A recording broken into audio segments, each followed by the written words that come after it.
Hello everyone, I'm Rameshwar and today I will do a video on the Bois de reinette.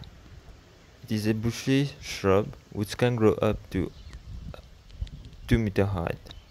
It has simple and alternate leaves which is thin, narrow and light green that rustle in the wind. The fruits are dispersed by the wind. The distribution of this species, it is native to the Mascarenes and widespread in the tropics. The conservation status is near threatened.